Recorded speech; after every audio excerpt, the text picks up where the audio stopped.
ভেবে দেখেছেন কখনো আজ যেখানে আমরা যমুনা সেতুর উপর দিয়ে কয়েক মিনিটে পার হয়ে যাই, এক সময় সেখানে ট্রেন পার হতো ফেরি চড়ে। হ্যাঁ, আপনি ঠিকই শুনেছেন। ব্রিটিশ আমলে যমুনা নদী পাড়ি দিত ট্রেন, বিশাল স্টিম ফেরির উপর ভেসে। আজ আমরা জানবো সেই হারিয়ে যাওয়া ইতিহাস। সেখানে প্রকৃতি, প্রযুক্তি আর মানব বুদ্ধি একসাথে লড়েছিল সময়ের সাথে।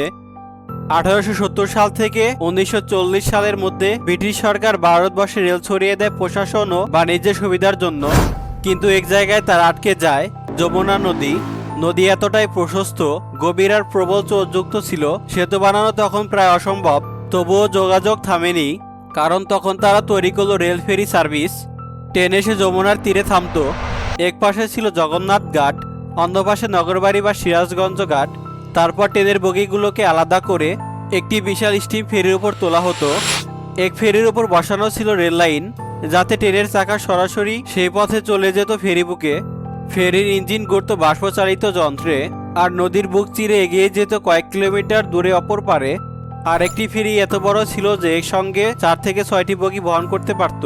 এই ফেরিগুলোর নাম ছিল SS Sirajganj ferry, SS Jamuna, SS Eastern Bengal, যেন একটি ভাসমান রেল লাইন।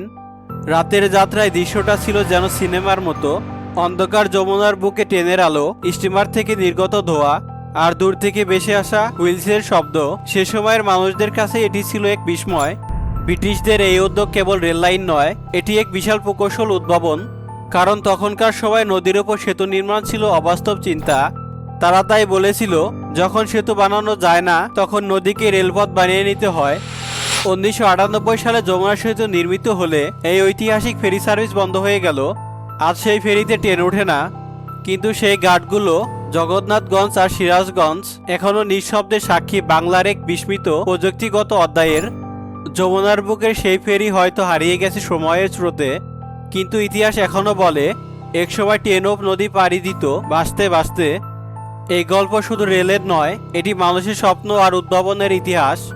যদি ইতিহাসের এই হারানো অধ্যায়গুলো ভালো লেগে থাকে, তাহলে ভিডিওটি লাইক করুন, শেয়ার করুন আর সাবস্ক্রাইব করুন ইমতিয়াজ মিষ্টি ওয়ার্ল্ড, যেখানে ইতিহাস কথা বলে সময়ের গল্পে।